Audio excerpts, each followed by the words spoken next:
Thank you for joining our first session in the Summer Leadership Series.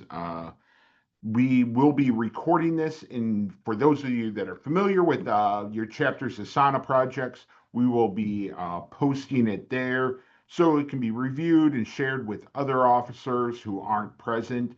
And as elections happen, maybe you think about something later on, we'll make sure that, well, it's there and accessible to you. That's always been one of our big goals of the Asana project, is making everything as easy to get to as possible.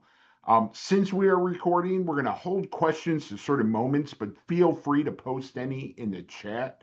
And I'll be sure to take a couple of intentional moments to just make sure everyone's on the same page, that I didn't get ahead of myself, and that everyone's understanding what we're talking about. And again, if you put them in the comments section, I'll be able to see them at those times. Um, right. Uh, the purpose of this session, and I intentionally invited every officer of our chapter to this because really it's a session for all officers. Um, One of the things that you need to accomplish to help you succeed in your positions is make sure you have just some of the basic operational aspects of your chapter in place. So as we're talking about things, I'd encourage you to be honest with yourselves when you're thinking about how your chapter is operating. And when you do have questions, feel free to be honest. We will answer them without judgment. There's no perfect chapter in Psi Upsilon, and the goal is always ongoing improvement. Um, and where this session comes from is we had a speaker at our Social Impact Fellowship the first year we held it who talked about heuristics. And if any of you are unfamiliar with what a heuristic is, it's basically a mental shortcut, a simple concept to explain a more complex idea. And it really stuck with me. It helped me realize that quite frankly, much of my own leadership style and philosophy was really built out of heuristics. And one of the places where I grabbed quite a few of these simple concepts or complex ideas was the work of a man by the name of Jim Collins, who wrote a book called From Good to Great. He looked at what he considered exceptional companies in the 90s and early 2000s and tried to figure out what set them apart. Uh, some businesses that are still around today, like Kroger, Fannie Mae, Gillette, Abbott Laboratories, he he took a look at what seemed to separate them from their peers.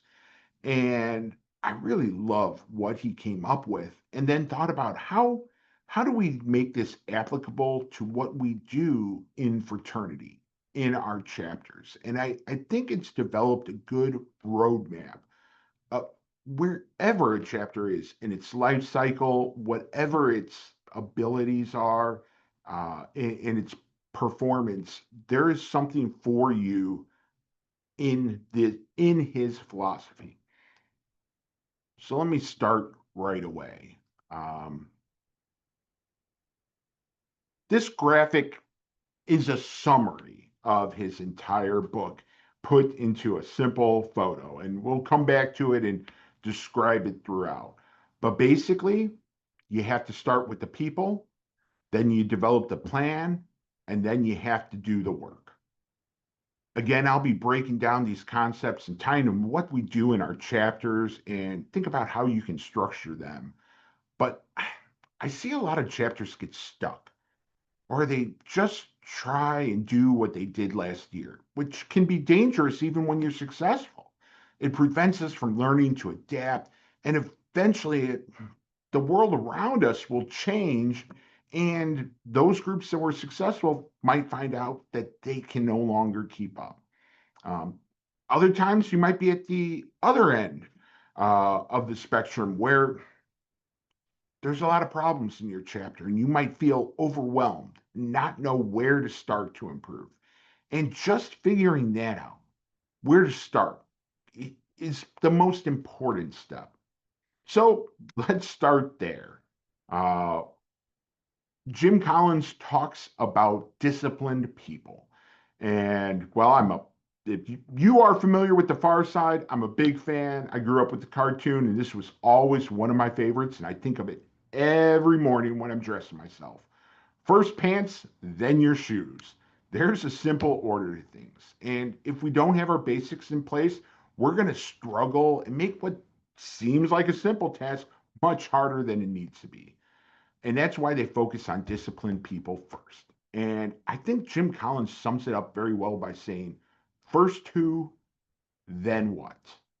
He talks a lot about level five leaders, and I'm not going to go into all the complexities of that, but I think many of you know the who's in your chapters.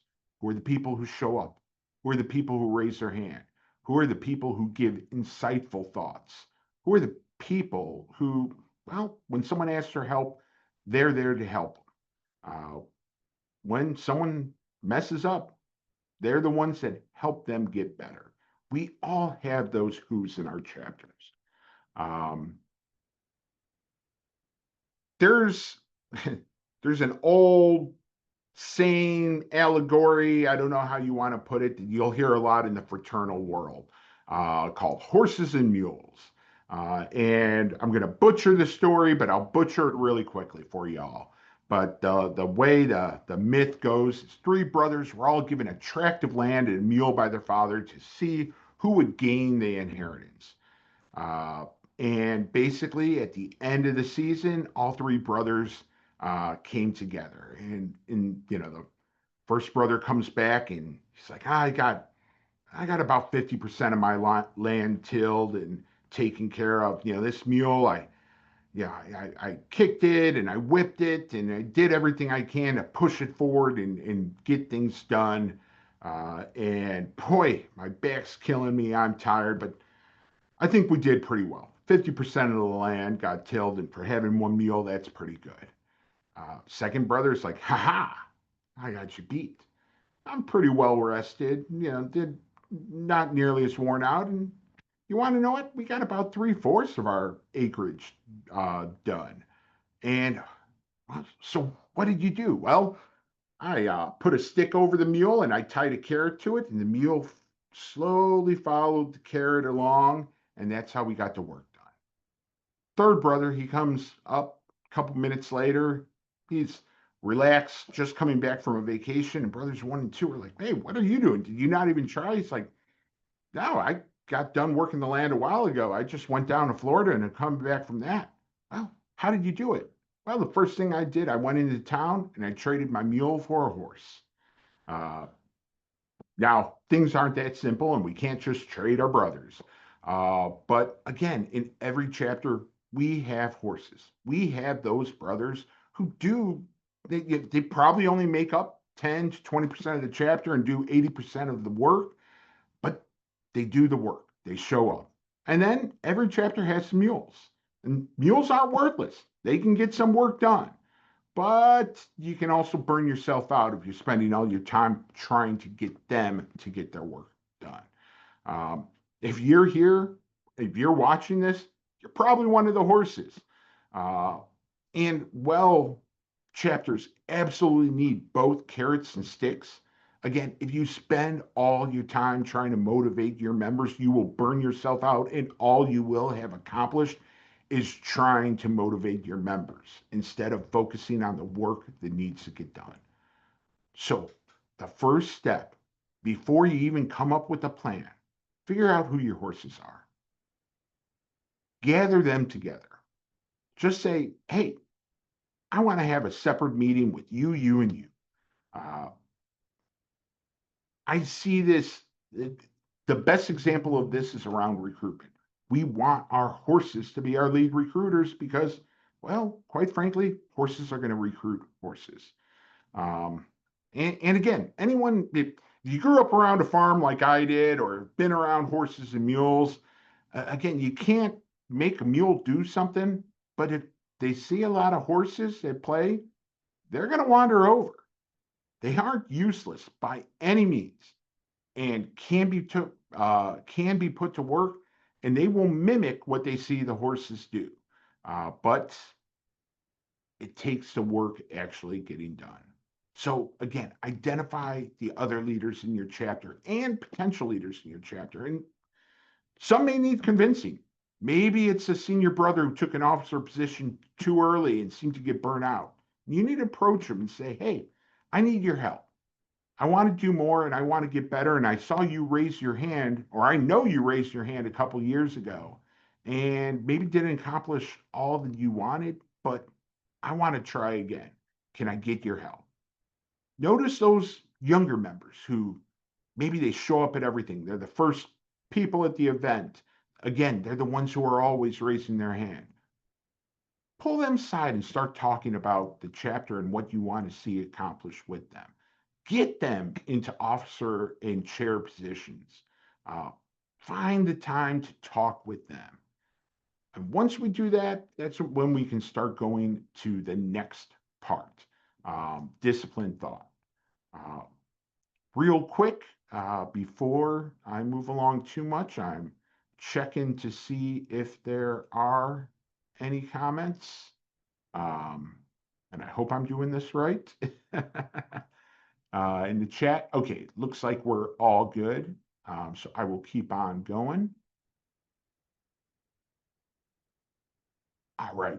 The second part is what's called disciplined thought.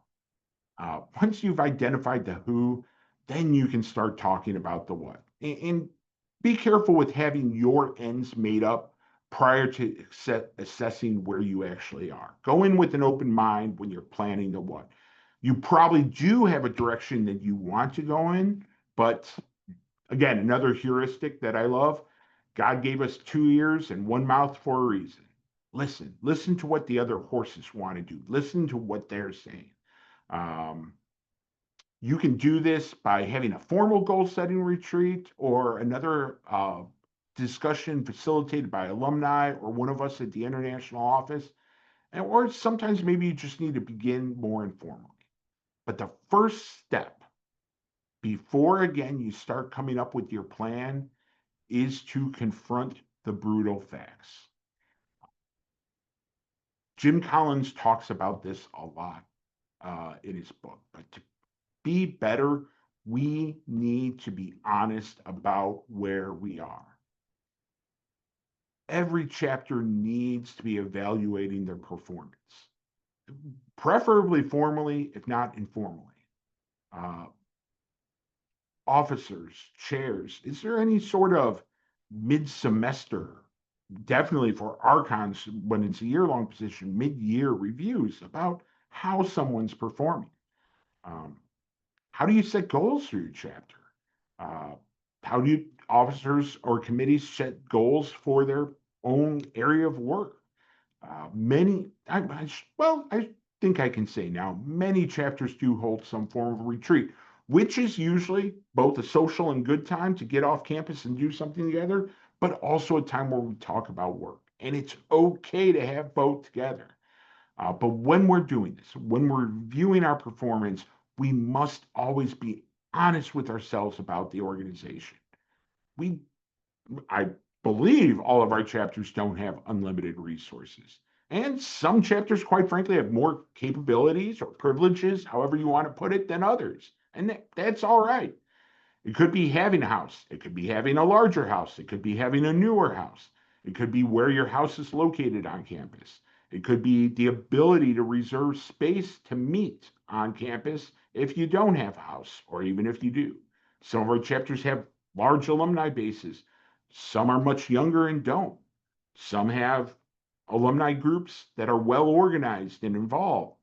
Some don't. Some of us have a history and a reputation that could be both positive or negative.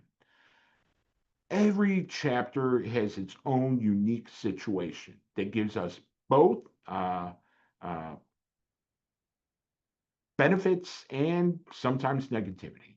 Uh, but still, the most dangerous thing is when we lie to ourselves or convince ourselves that things are fine when they're not. That can be much more dangerous than any capability or lack of capability we have. Um, when Jim Collins talks about confronting the brutal facts, he specifies something known as the Stockdale paradox. And it's built around a man by the name of Admiral James Stockdale. He's well, admiral in the Navy. He was a pilot during the Vietnam War. He was shot down, and he was a prisoner of war for many years. And in his autobiography, he uses the quote, "You must never confuse the faith that you will prevail in the end with the discipline to confront the most brutal facts of your current reality." And he said when he was in this prison camp, it wasn't really the pessimists, the people who were so negative about the situation who didn't make it. It was the people who were overly optimistic. It was the people who said, hey, it's almost Thanksgiving. We'll be out by then. We'll be having turkey with our families. And then Christmas time roll around. We'll be back home for the holidays. This can't last much longer. Then New Year's Eve. We've got to be going home by next year. And it was the optimists who really fell apart in the camps. And now I'm not trying to put a situation like being a prisoner of war anywhere near to being any sort of struggle we have in a fraternity chapter, but I found that very interesting because I see many chapters do that. How are you doing? Oh, things are good. And some excuses might come up. But when we're creating a plan, we have to confront the brutal facts. Think of it like working on a map and trying to figure out how to get from point A to point B. You might have an end goal of where you want to go. Hey, we want to go on vacation down to Miami, Florida. But if you don't know where you're exactly starting, you're never going to be able to figure out how to get there. Now, that's a very obvious example, but exactly what we need to be doing when we're setting goals. If we don't know where our chapter currently exists, we can never figure out where it can get to the goals we want. So I'm going to take just a couple minutes to just go over some of the basic things. Every chapter, large or small, housed or unhoused, whatever your situation is, needs to have in place. The first, simply bylaws. And bylaws should not be difficult. Basically, what needs to be in there? It's one, what's the name of the chapter? What positions do you have? And a basic description of what they're about. How you hold meetings, what quorum is, how you vote. For example, is it private? Is it a simple majority? Some of our chapters have supermajority voting for some things. Who is an eligible member to vote? How does someone get elected uh, to join? What are the requirements for membership? Some of these are decided by our campus for us, but that doesn't mean we as a chapter don't, don't need to have basic membership requirements. Um, what's our accountability process? What is our discipline process? Do we have a way where members can be removed if there's a problem or suspended? And how is that handled? And also, just simply, how to change the bylaws. Now, what they shouldn't be overly specific things or things we know change every year. For instance, how much dues are. Don't put jokes in our bylaws. These should be serious documents, and they don't need to be very long. Every chapter in your Asana project is linked to a copy of a Dropbox, and amongst other things, we've got very simple sample bylaws in there. If you need to start over, if you don't know where your bylaws are, or need to refresh them, they're a good building block to help you get where you need to be. There was a chapter I visited many years ago, and it's common when I visit a chapter, I'll ask them, can I see your bylaws? And they say, sure, Tom.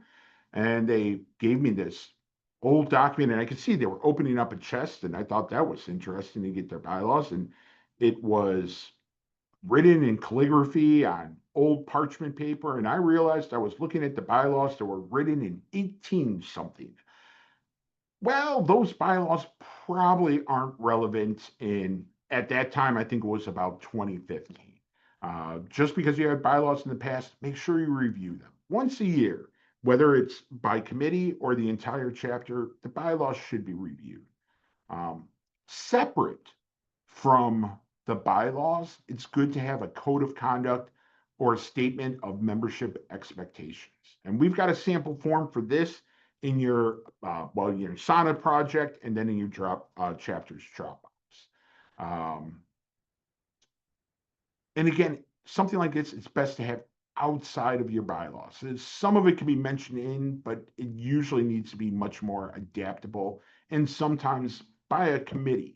If you have a judicial board, for instance, similar to how Cypslana operates, where we have a constitution, but we have separate policies as well. And we're going to talk about accountability a bit later. But one of the problems some chapters face is others simply don't know what's expected of them. What are dues? What events in the chapter are mandatory? I'm supposed to be at the chapter meeting every week? That might seem like common sense to us, but if we're not saying it when they're joining, they might not realize this. If you have a physical house, you probably need a certain amount of members to live in to fill all the rooms. Uh, if you have a house, it needs to be cleaned. It probably needs to be the job of more than just the members that are living in to clean because everyone uses the house. And more importantly, some of our unhoused groups will be saying, hey, we've got a bigger problem there because if you don't have a house and you hold events at other people's houses or their apartments, you better have a plan in place to help them out to set up and clean, or else they're never going to invite you over again. It's the chapter's responsibility to figure this out, but make sure it's written down and shared with everyone. Again, we've got a sample code of conduct, which includes a judicial board process to review situations. And we'll talk about this a little bit more later. Second part of this is committees. Um, and in some of our chapters, especially if they're smaller, you might not need large committees. And sometimes it's just a chair or a committee of one. And that's all right. Every chapter has to look at their size and see what their needs are. Some things like recruitment, you almost certainly need a team. You almost certainly need more than one person. Actually, you do need more than one person working on that. But some chapters, maybe it's especially when you're smaller, maybe you look at your uh, um, instead of having a service committee, it's a service chair. Or maybe you combine a philanthropy and service committee together into one group, and it's only two or three brothers. But committees are good to talk about things outside of the chapter meeting and to plan and put a plan into action. Um, and again, sometimes it's okay to just have a chair, but the difference between a chair and a committee is there's multiple people to talk and plan. Uh, and this can and should change given your size. Again, smaller chapters don't have too many committees where everyone's a part of six different committees. People get lost in what to do. So focus uh, where you need to work. Larger chapters, you need to have a lot more committees because you got to give members something to do, or else they're going to drift away and find something else. Uh, think back to horses and mules. Yeah, quite frankly, you got to give a horse something to do, or else they'll become ornery or run off or become mean. You got to give them exercise. Um, Another question I commonly get: can members be on multiple committees? Yes, but I would be careful for the person who puts their name on everything because focus on what they care about. And in all our chapters, we can't have one or two people doing all the work. Another thing about committees, and I would say this about chairmanships in general in a chapter, and this is my opinion, there's no perfect way to do this, but I believe officers of a chapter, president, vice presidents, however many vice presidents you have, secretary, treasurer, those definitely need to be elected by the chapter. But when we get to committee chairs, it's not bad to appoint them, and especially allowing those chairs or the executive team appoint who is on a committee. In many cases, a person who raises their hand and wants the position, especially if they're running unopposed, will still get it. But in general, appointments work better for this. Not only will it save time, because let's admit some of those election chapter meetings can be incredibly long, but within committees, it's like being on a team. And having people who complement one another and work with one another is sometimes more important than having, well, and it's impossible to ever say who's the best, but if we hold it up to election, we might get some dynamics in place that aren't perfect. I would guess 90% of the time we will come up with the same ends we would, whether it's appointed versus elected, but I think more mistakes happen during an election process. Um, Also, as leaders in the chapter, please approach younger members, invite them to get involved, encourage them where you think they will make the biggest difference in the chapters. They're going to appreciate that. They're going to say yes to that. And quite frankly, for some of us that struggle with senior involvement, go to some of those senior brothers and remind them, hey, we need you to stay involved. Uh, and it wouldn't be a presentation where I'm talking about committees without me saying this because it's a major pet peeve of mine. Please, please, please, no co-chairs. There should be one chair involved in charge of every committee. If you have two chairs, just basically make it a committee of two and have one person in charge. Uh, what happens too often when we have co-positions is the delegation of responsibility isn't done perfectly, and at some point something won't get done, and the two co-chairs, or in one case I was dealing with three co-chairs, will look at one another and say, well, I thought they were going to do that. It's just simple. If you have one person in charge, it's easier for them to understand, hey, the buck stops with them. Again, I know it happens sometimes, but it's a major pet peeve of mine, and I swear to you, it truly isn't a best practice. Even if you have two and you just make one person the chair and the other person an assistant chair, that's fine. I've had some people even come to me. It's, well, we know this person is this, we have three social chairs, but this person's in charge of the music, this person's in charge of managing the event, this person's involved in cleanup. That's fine. Just make one person the chair, two other people assistant chairs, and give them those duties. But just make it clear who is in charge for when those disagreements happen or someone understanding, hey, I do have to make sure all this is happening. All right. And meetings. Oh, actually, let me take a quick look here. I'm sorry, I think I uh, missed something. All right. You mentioned meeting with just the horses in our chapters. How do we prevent those meetings from seeming elitist? Great questions. So we're sorry I didn't get to it earlier. Sometimes just starting them informally. Uh, hey, let's grab coffee and talk. And especially in this informal meetings, I think it's okay to do that. It's at some point when you come up with the final plan, it's good to be collaborative, set a goal setting retreat. But if you have a couple people who kind of go in prepared and know where it wants to go, especially if you gathered horses, people are willing to raise their hand, people who are willing to do the work, it's not going to come off as elitist. It's going to come off as prepared. And honestly, I think many members in the chapter would appreciate that. Again, you don't want to be, I understand the fear of you don't want it to seem too, uh, what's the word I'm looking for? You don't want to come off with fascist tendencies where, you're president and therefore this is what you're going to do.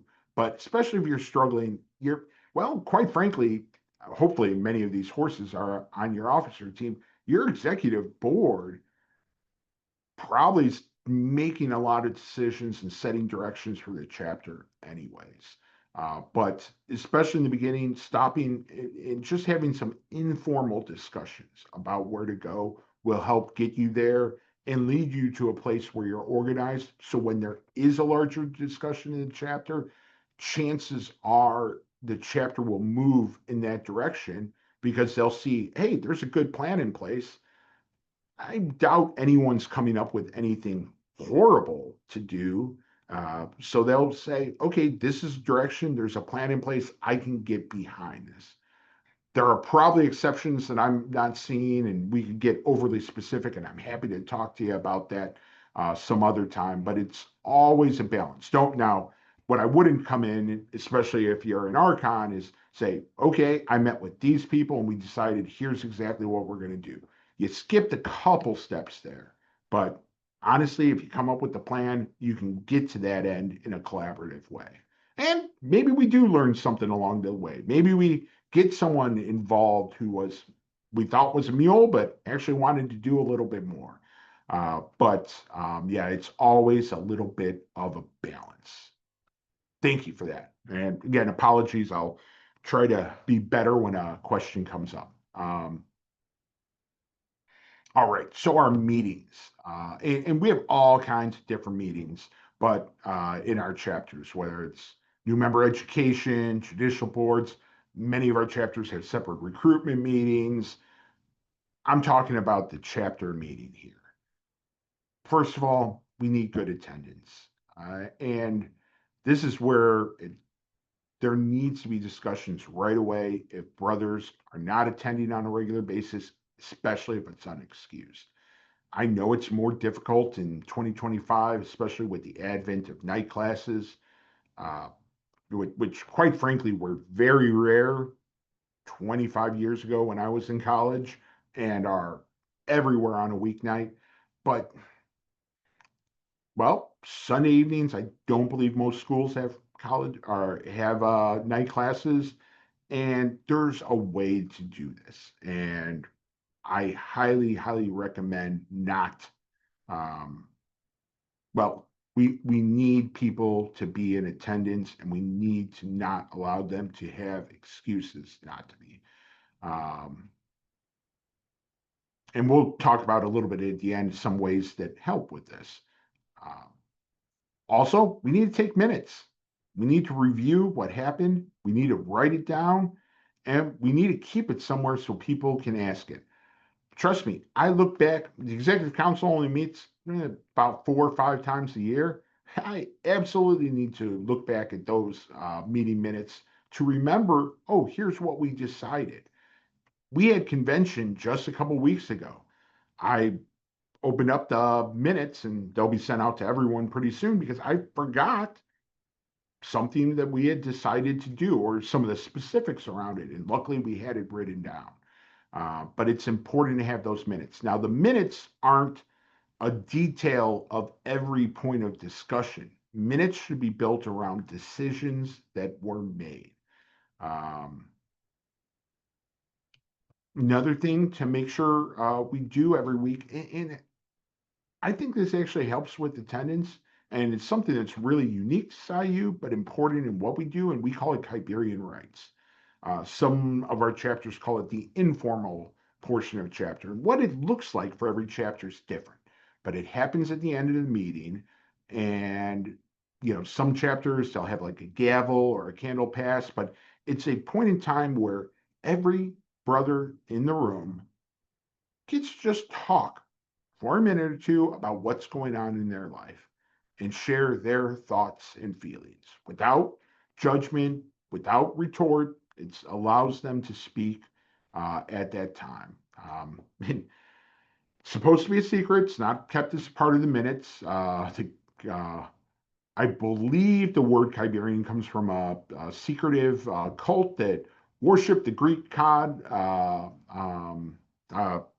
I forgot which one. Uh, and this is a problem. It's mentioned briefly in the Aeneid, It's not a uh, you can see references to it, but it was a basically a cult that was so secretive, no one really knew who they were, and that's why early on in Siuxlan they started using that word Kyberian rights. But it is supposed to be a secretive time of uh, our meetings.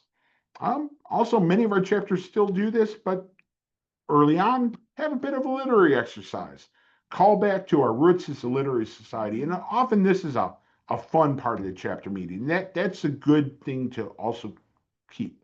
The chapter meeting, we absolutely need to do business and get business done. And we don't want to waste time, but it's okay to have some fun. Many chapters have awards.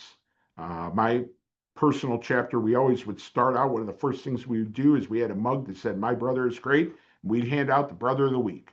And that was always a fun time. Um, but chapter meetings are where votes take place, it's where work gets done. But if we're not allowing that personal time in Kyberian rights, if we're not having a little bit of fun, it also erodes attendance. Um, and I'm not making it easy for you. It's a balancing act.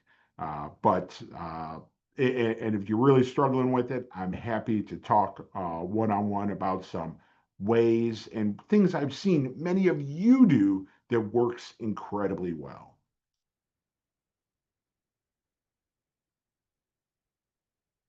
All right. And another thing that's in your chapters Dropbox is this, and for lack of a better term, this is just a very simple org chart.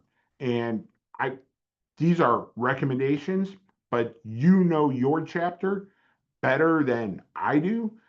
So you make this whatever you need, but this can be a sample if you're just trying to think about how to organize your chapter better. Again, a copy of this is in your Dropbox, and your bylaws should basically have this written out, but it's also nice to have a visual way to look at it as well.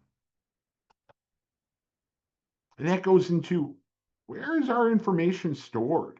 Uh, I was just talking with someone about this earlier today, who's a volunteer for one of our alumni organizations. But how much can get lost and forgotten if we don't have a place to put it all?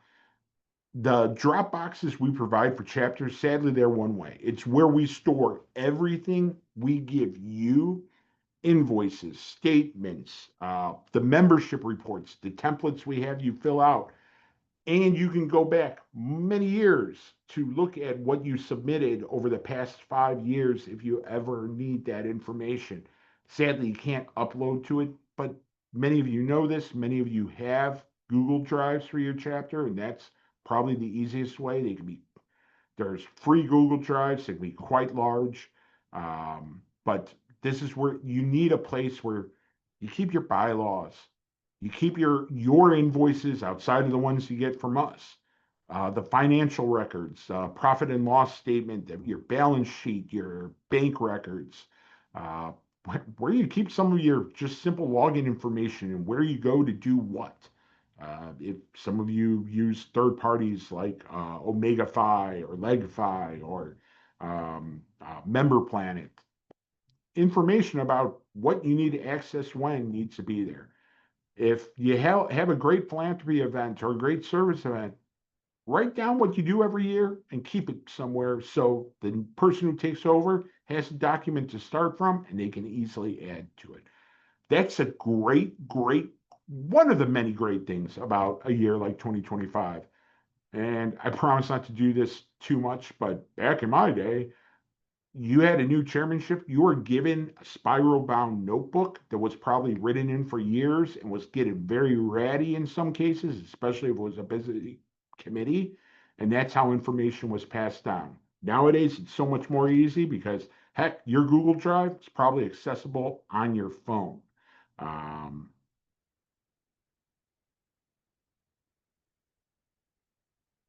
and again, I'm going to take just a moment to talk about motivation because it's tied to all this. One of the most common questions I get when working with an undergraduate chapter is, hey, I can't get my members to do X or Y. How do I motivate my members? And again, I talked about this before. If you're focusing all your time on motivation, you're going to burn yourself out. And you just need to think about why members disengage. One, heck, sometimes it starts with recruitment. They just didn't fully know what they were joining. No one took the time to talk to them about the responsibilities or duties or even hey, we have membership dues. That needs to happen before a bid is given out, or definitely before a bid is accepted. Uh, Once they get in, we don't have a good new member education process, and they don't know what to do.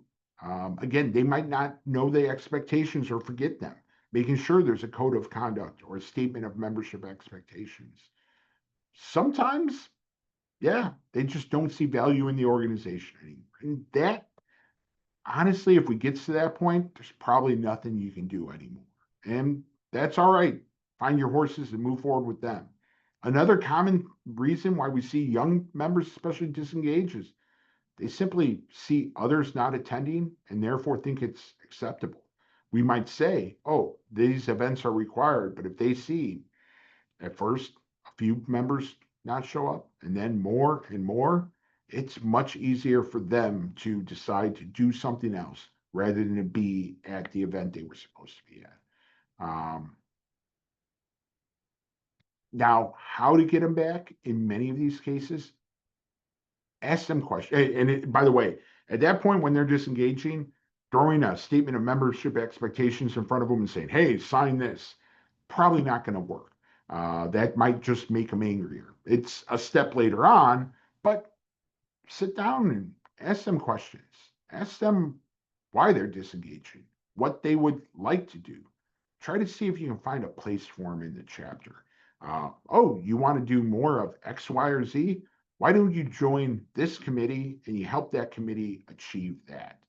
Um, and just simply know not everyone's going to come back, but some may, and that's why we try. And again, don't burn yourself out just trying to bring them back, but ask a couple questions, and even if it's just learning, confronting the brutal facts of what you can do to stop this from happening before. Uh, Let me make it clear, and we say this in our Constitution. Psyopsal members are expected to remain a member throughout their undergrad experience. There is no such thing as a member choosing to go inactive. Nothing allows that in our governing documents, and you should not allow that in your chapter. Now, that said, if someone refuses to attend events, refuses to pay dues, whatever, disengages, disappears, then the chapter needs to make the vote to suspend them.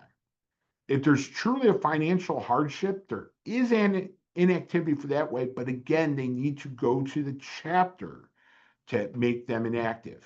But then it's still the same end as suspension because they should not be allowed to go to events.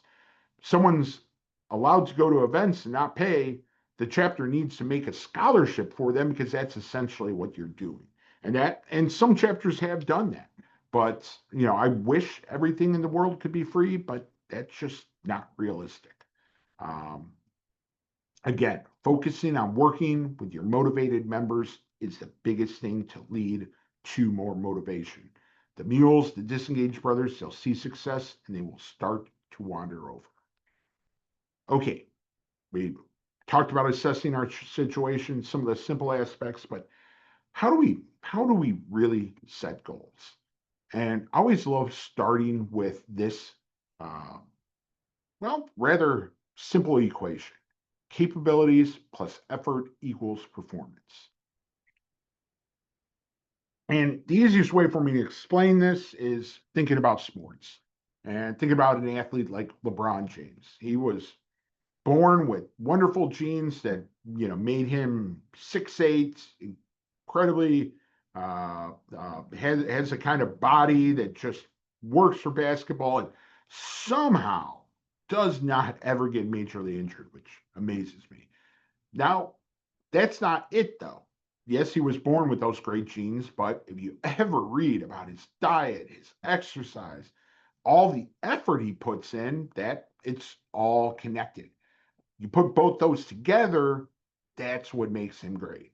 Um, Again, capabilities are different for all our chapters and for all of you on your campus. Every fraternity has different capabilities. Again, it might come down to property, those that have it and those who don't, those that have better locations than others, those who have older houses, young that are well kept, are brand new houses. Um, those that have alumni, those that have alumni with money.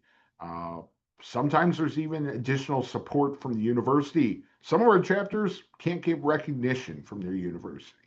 Uh, and again, we just need to be honest about our situation to ourselves. And again, never lose faith.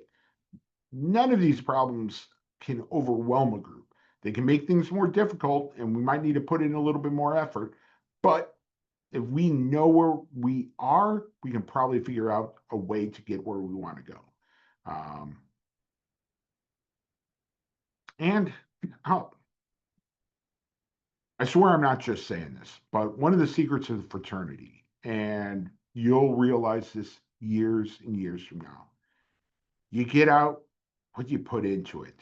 And those of you that just work harder as an undergrad, not only are you going to develop and refine skills that will give you a leg up later in life, and I'm not kidding about that. Notice those alums who come back and are involved, they're almost always, without a doubt, people who stepped up and were leaders in their chapters. And in many cases, leaders during difficult times. There's a correlation there. The second part, and I talk about this whenever we're setting goals with a chapter, and it's one of my favorite parts about Jim Collins' philosophy, and he called it the hedgehog concept. And basically, put it as a cornerstone for how a business should develop a plan. And I've altered it slightly to make it fit for fraternities and especially SIU, but it gives us an idea of what to focus on, especially if we're just starting something. And basically, I would recommend putting things into these three buckets. First, and this is whether you're planning a social event, a philanthropy, coming up with a recruitment plan, but think, what can you achieve? What can you be best at? What is a realistic goal? If you're a chapter of 10 members, you're probably not going to recruit 40 members. So don't set that unrealistic goal. If you ever haven't held a philanthropy event before, you're probably not going to raise $20,000, $30,000 in year one. That's all right. Set a realistic goal and think about, what can you do? What can you accomplish? Again, confront the brutal facts.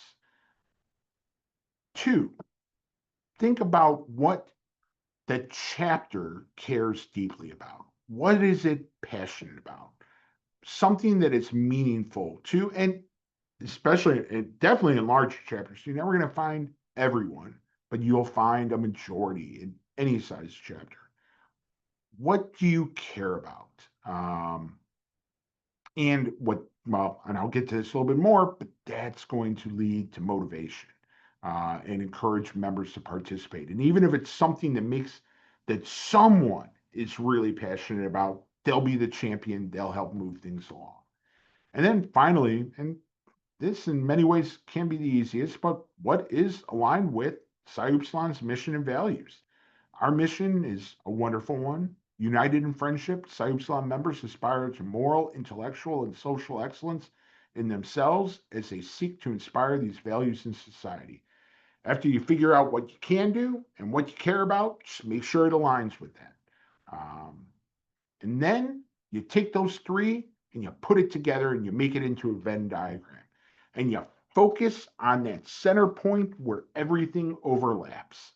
Jim Collins calls that point the hedgehog concept. In another book, he uses a term called the big, hairy, audacious goal, which is similar. But for now, I'm going to focus on the hedgehog concept.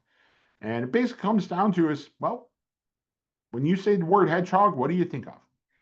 You think of that little cute animal rolling up into a ball with all its spikes, and that's how it protects itself. That's how many more sophisticated animals and predators Can't touch it. They can't get to it because it does that one thing. And almost all of us, unless you're like a hedgehog expert, that's what you're going to think of. Well, that and Sonic. But what does Sonic do? Rolls up into a ball, and that's what gives him his power. And kind of like a business or a chapter on campus, you do one great thing, you do one big thing. You might do a lot of other things, but you get to be known for that. And going back to that equation I put, it really aligns with this. What can you be best at? That's your capabilities. What do you care deeply about? What are you passionate about? That's going to lead to effort. And just making sure it's aligned with SciU's values, that sets a direction for the chapter. And when you're doing this, just promise me, celebrate your victories, no matter how small. Call out in public the brothers who showed up, felt good about what they accomplished. But whatever, if you're trying to set up a recruitment plan, if you're trying to set up a philanthropy, uh, come up with that hedgehog concept. Even a new social event, a different social event. You want to have an alumni weekend. Think about what it wants to look like. Find that point in the middle of, well, all right, we're setting up alumni weekend. What can we do? What can we expect? What can we afford? Uh, what do we want to? Who's passionate about this? What's the reason for it? And then, well, an alumni weekend, it's going to be easy because lifelong friendship, it's going to be aligned with SciU's values. But think about those things and where it overlaps. Because again, that effort part, that's where you're going to find your champions. So we're going to raise their hand. We're going to want to be involved. We're going to show up and are going to help get everyone else there. Um, I'll talk about how this works and has worked in some of our chapters in just a couple moments here, because we've done the first two parts, but we actually haven't done anything that's resulted uh, in any action yet if we've taken these first steps. And we talk a lot of time on discipline thought because it's really important. And I've seen some of our chapters just try to skip that. Great people who just want to do something, but they don't think about what they want to do. And sometimes you can be successful, but a lot of times, well, you could have been more successful if you would have gone about it a little bit better. But really, the most important part is the end, is actually taking action. Um, if you get the best people in the room, come up with an amazing plan, but don't try to implement the plan, you're probably going to end up with the same result as if you did nothing. Uh, the first thing that Jim Collins talks about, and I've been thinking about a lot lately, is what he calls a culture of discipline. At the convention this year, I spoke about this a lot, if any of you were there, and spoke a lot about a culture. We were celebrating 150 years at Syracuse, and our Pi chapter at Syracuse that year received the Diamond Award. And I really look at them as a chapter that has, over time, built a culture that really makes them stand out. But let me tell you, that didn't happen overnight. That chapter, it was a good chapter 25 years ago when I started. It's a much greater chapter today. And it took a long time to build that up because there's no one simple thing to do culture. It goes and gets into everything we've talked about before. Finding the right leaders, leaders who lead by example, having accountability in there. When small mistakes happen, we're correcting them. We're not ignoring them because small mistakes usually just grow into larger mistakes. And then we start having serious problems. They've Many of our chapters have found a hedgehog concept. They've found a good rallying point to build around. And that causes them to find more successes. Um, they confronted the brutal facts. And yeah, I hope I'm not throwing them under the bus, but I know the Pi chapter in its history, just before I joined Psi Upsilon in the at about the year 2000, had a pretty serious moment where there was a lot of changes, especially in the Alumni Association, where a new board took over. And they there was hope for the future, but there was a lot of questions about the future. Um, but I see this even in all our successful chapters, confronting the brutal facts, having post-event discussions. What worked? What didn't? What can we do better? I mean, for instance, if you have a social committee, that's what they need to be doing, not designing T-shirts. Or they can do both, but that latter part is much less important. Um, the other thing that Jim Collins talks about here a lot is using technology as an accelerator, not a replacement for action. And this graphic doesn't work perfectly, but I love it. And it probably doesn't even make a lot of sense to some of you because, well, let me put it this way. In 1990, I would have thought Blockbuster, Borders, and Tower Records were probably unstoppable and three of the most important businesses that existed. And, well, I knew what Apple was, but didn't really, iTunes didn't exist yet. Amazon.com wasn't a thing yet. Netflix didn't exist yet. And I couldn't believe, and I reflect on it over time, how these companies overtook these older companies that just did not adapt, or at least didn't adapt quickly enough. And the replacements came about, well, seemingly slowly, 5 to 10 years, but grew. And it's kind of interesting because all of them kind of started in unique positions. Netflix was video only, and still is predominantly video. Amazon.com, when it started up, I'm pretty sure was books only and not a shopping marketplace. And when iTunes started up, it was pretty much music only.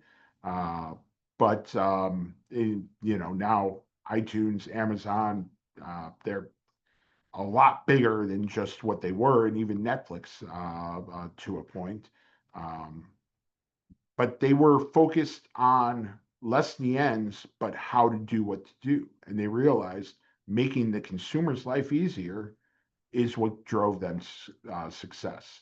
Um, and they may change some of the how, they're still accomplishing that same goal. Any of us, one of the primary places we go to watch movies used to be Blockbuster. If you're old like me, nowadays Netflix. I used to buy most of my books at Borders. I won't lie, and I try to. I've got a great independent bookstore that I love here in Indy, but I'll be honest, Amazon.com is still where I go for a lot of them. And I don't even think Tower Records exists anymore, but uh, and I love my record shop, but if I'm downloading anything, I'm going to iTunes. Um, and think about tech this way. It can complement what we do, but don't assume it can replace it. Tomorrow, we have a session on recruitment, and there's a lot of ways you can complement recruitment with technology, but it is truly complementing because you can't change what is really important. And spoiler alert for tomorrow's session, it's all about building relationships and being authentic. And it's the same for fraternity, what we all do. It's built on friendship, and we need these in person and experiences together to build that. In fact, friendship is the only value that was written in our original Constitution.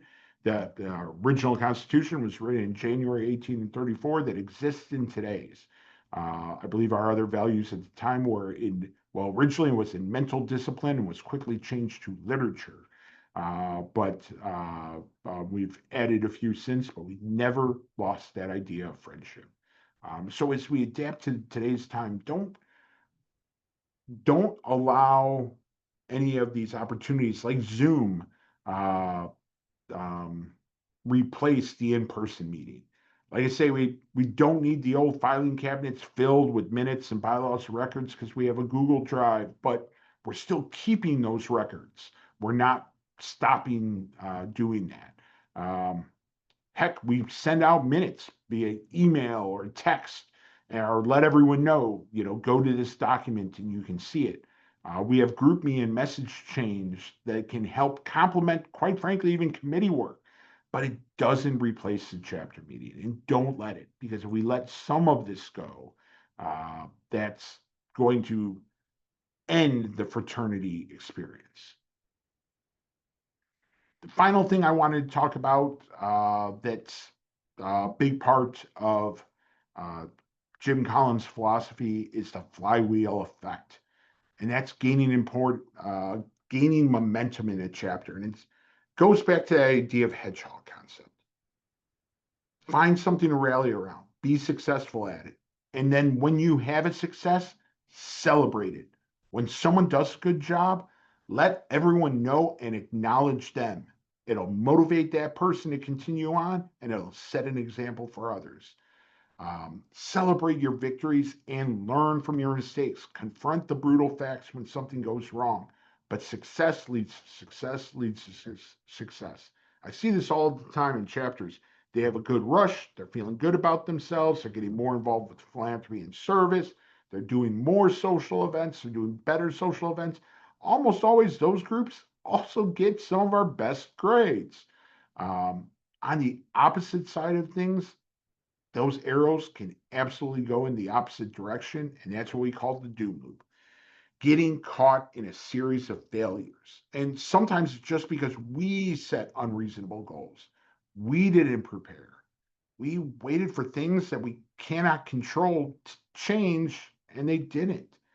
And if you feel you're in one of those doom loops, it's not great, but it's all right because you're recognizing it. Start, gather your horses, find those people who also might recognize there's a problem and start talking about what to do next. But don't just wait for it to get better. I hear especially from some older alums, and I've seen chapters that are literally caught in this doom loop. And they'll look at me and they'll be like, Tom, this is just what happens in fraternity. It's cyclical. Chapters go from big and successful to small and struggling, but then they'll be big again. Then they'll get small again. And you want to know what? In our chapter histories, sometimes that's true. But what these alums forget is that's also the story that I hear in many of our chapters that are closed today and don't exist anymore. They get small and they get stuck in that doom loop, but then they don't recover. The miracle doesn't occur, and then they're closed. And even why do those big chapters, why do they start to struggle? It's because they get complacent. They just start saying, hey, we're successful, and that's enough, instead of trying new things and doing new things. But for those of you, I don't care how dire the situation is, if you had successes, celebrate it in the chapter meeting. Take a moment to say, hey, great job, everyone, especially you who led the effort. Celebrate your victories. It will lead to more, especially if you're being honest about them. But all right. And a final thing, I don't know how helpful this is, but we have something on our website called the Diamond Chapter Model, and it's aspirational goals to strive towards. And I don't feel we have any chapter that does all of these, but we do have chapters that do a number of these, and almost everything. When we originally came up with it, was with our director of chapter services at the time. His name was Jason Allen. Uh, and I've reviewed it with some of the chapter services team in recent years as well, not in this last year, to kind of refresh it. But we wanted to make sure everything we put in here on it, at least one chapter was doing. Um, but it's making sure that you have something to aspire to. And I'll leave you with one of my last favorite heuristics. Um, and again, if you're having issues, start now. But one of my favorite sayings is the best time to plant a tree was 20 years ago. Second best day is today. Second best time is now. But don't fret about the past. Don't say woulda, coulda, shoulda, whether it was something that happened 1 year ago, 10 years ago, 100 years ago. Gather your horses, talk with them about what you should be doing better. Don't lose faith in your situation. Enlist help by talking to us. And there's a lot of stuff I don't know, but I promise you I'll try to find alums that can help us. And we've got about 25,000 living alums in Siuslon, so hopefully we can find someone somewhere, or we can help you set goals, help you find that hedgehog concept for your chapter so you can start celebrating your victories. But if you don't feel it's been done in the past, please don't wait till tomorrow. Start doing it now. All right. Well, let me see. I know there's that gets through what I wanted to accomplish in this first session, but I want to take a second and see if there were any more questions or anything that I can uh, offer to you. Um,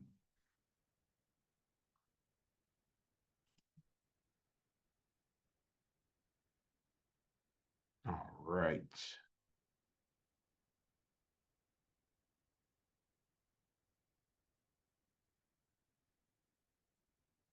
All right. Well, if there's not any questions, uh, um, always feel free to reach out to me. We're getting those Asana projects started up pretty soon, and they'll be out hopefully next week to all of you.